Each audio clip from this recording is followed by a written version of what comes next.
Hi everyone, welcome to week 3 of CAT125R, Public Rhetoric and Practical Communication Online. For this unit's videos, we'll be thinking about building your public reputation online.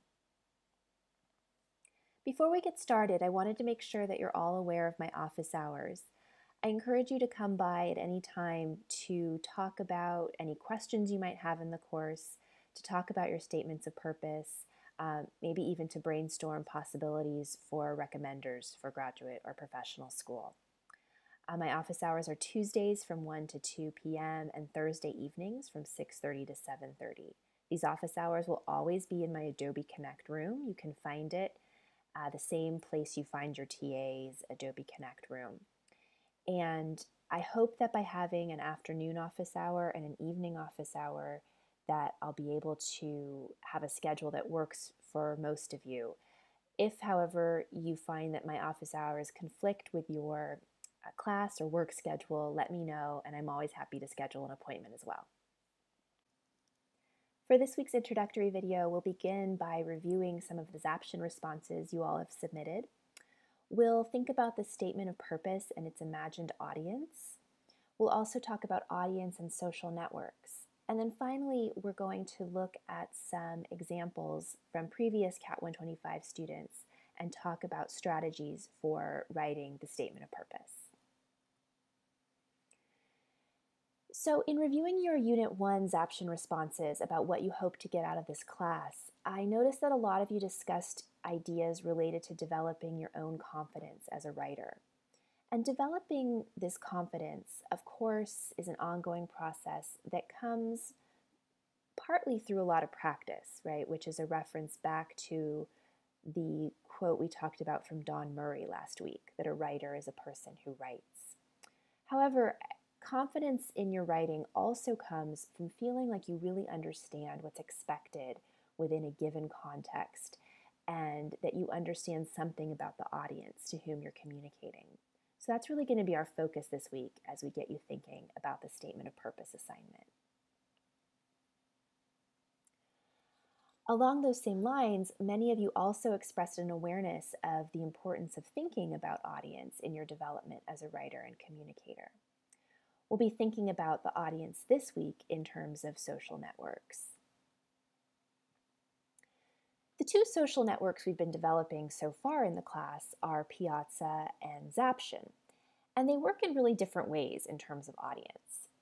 So as you're aware, Piazza facilitates multiple avenues of communication between you, your peers, your TA, and me. And the social relationships on Piazza are visible. They're made visible by the way we can all comment on one another's posts. Zaption, however, facilitates one-way communication, and it doesn't make visible the connections between ideas that you all are generating. These ideas about social network and audience are relevant to the work you're starting to do on the statement of purpose.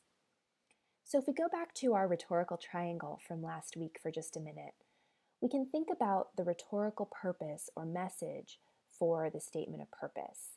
And it's really a persuasive purpose, right? You want to convince your audience to do something.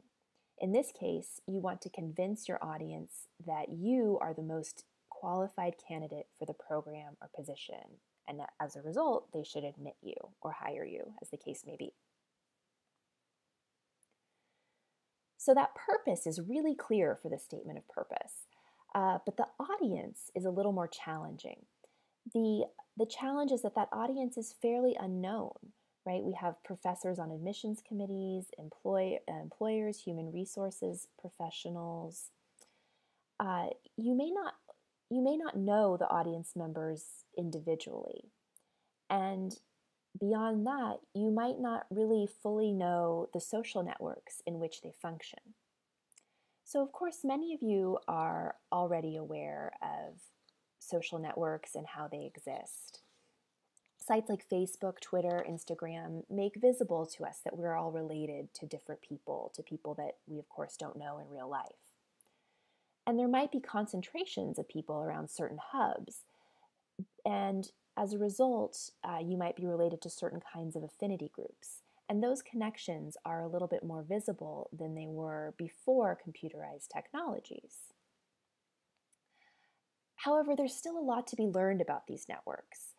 James Fowler, who's an expert on social networks and a UCSD professor, is going to speak to you in a video this week about how social network research can be applied to our own communicative activities.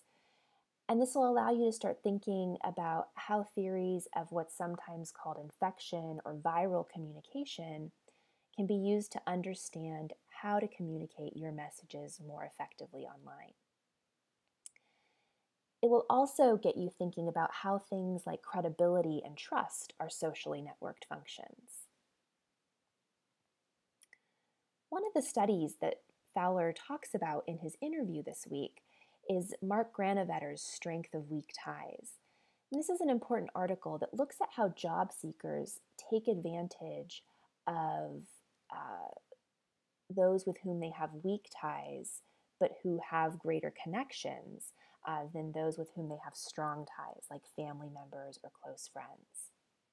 So as we think about that idea in relation to the statement of purpose, you are thinking about your statement of purpose as communication with weak ties, right? So you may not know anyone who is reading your statement of purpose when it's submitted to a graduate program, but through the strength of weak ties, one of your recommenders may be connected to someone in that audience.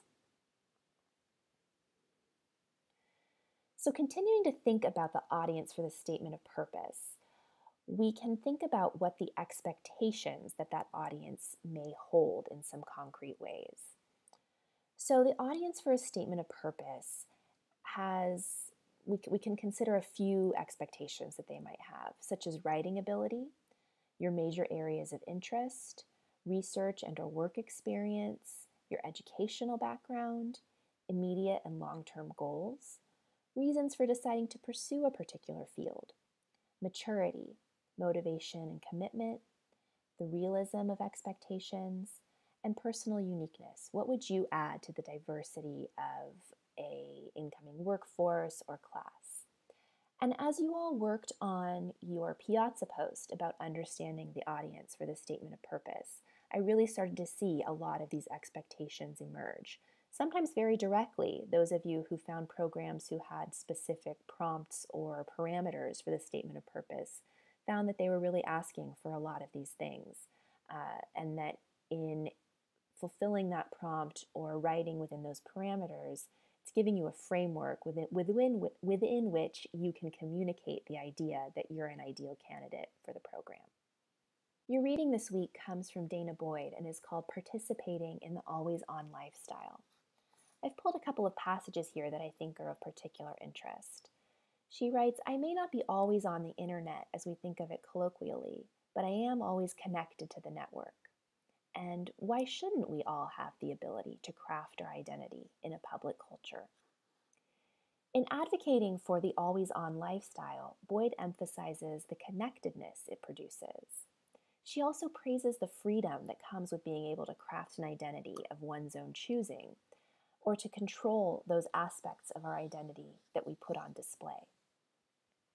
Your lectures this week from Professor Losh will explore the challenges and benefits that come with creating and presenting an online identity. In one of your lecture videos, we'll talk about Alexi Vayner and James Katecki, who are both college seniors presenting themselves digitally. One achieved the good kind of internet fame, and one achieved the kind none of us would hope to ever see. We'll talk about what it means to balance multiple identities online and how creating an identity online was successful in one of these cases and a dismal failure in another. We'll think about what you can do if you have more than one identity and you want to figure out how do you create a coherent story about those multiple identities. This is something many of you brought up in the critical selfie assignment. So in this week's lectures, you'll learn about the example of Vicky Zoe, who was a graduating senior balancing an identity as a scientist and entrepreneur with one as a competitive ballroom dancer.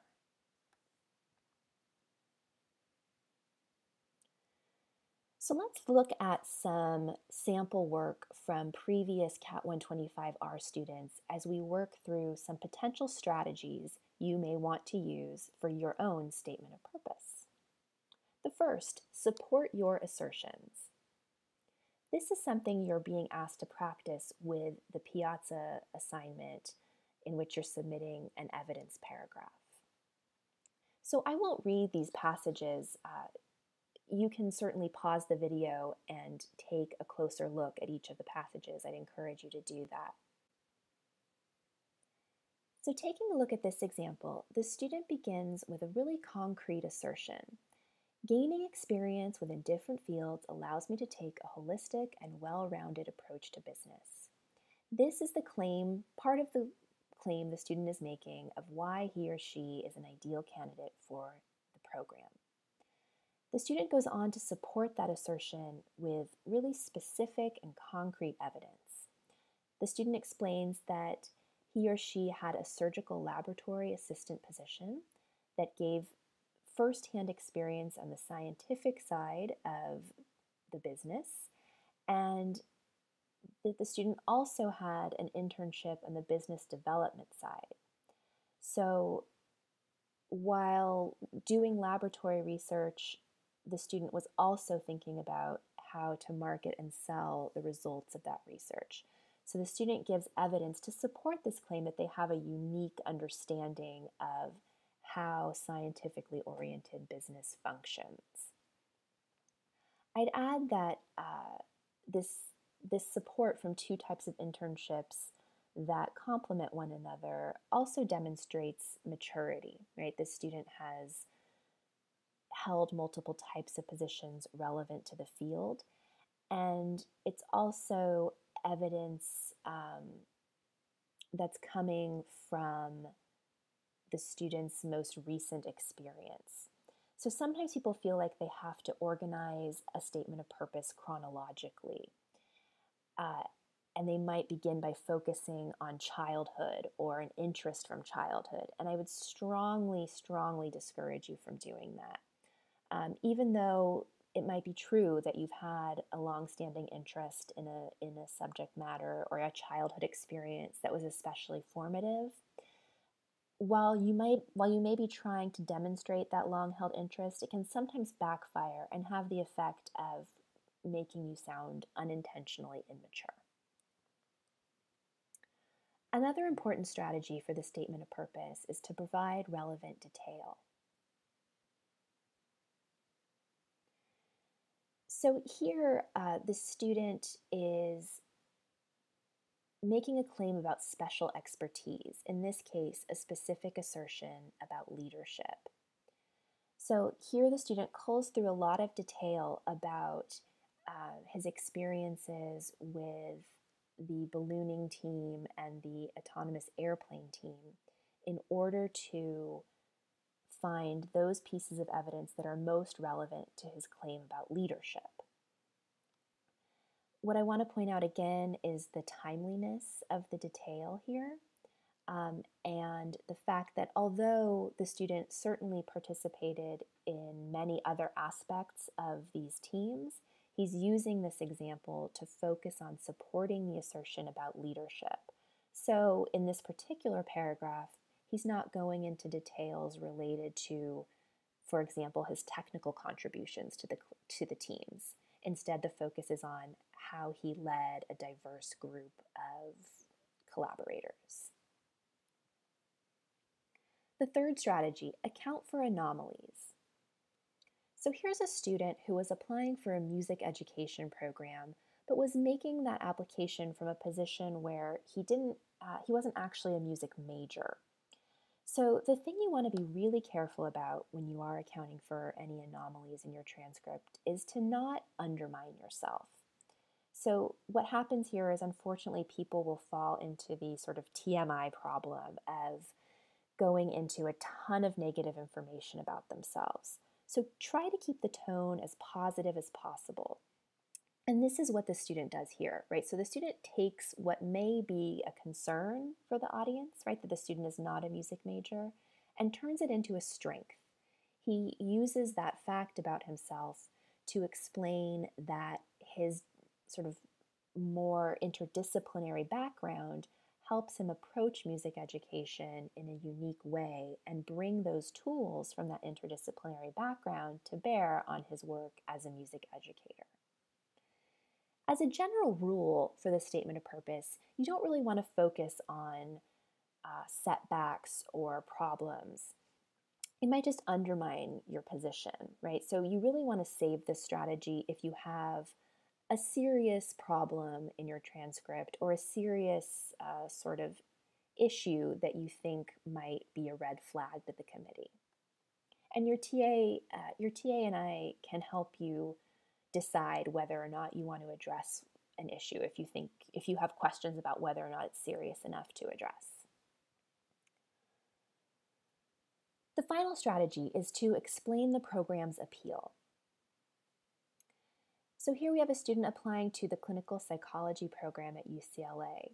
She mentions specific faculty members with whom she's interested in working, and it's clear that the student has really done her homework on the program, right? The student has done the kind of research that you all did for the Understanding the Audience Piazza post and incorporated it into her statement of purpose. One area that this student could still improve would be to emphasize not only the fact that she wants to work with these individuals, but what can she contribute to the program? So it's a chance to emphasize not just what the program can give to you, but what your contribution to the program can be as well. So I hope you are able to incorporate some of these strategies into your statement of purpose as you begin drafting. As always, if you have questions, don't hesitate to be in touch, and I look forward to reading your work on Piazza. Have a great week.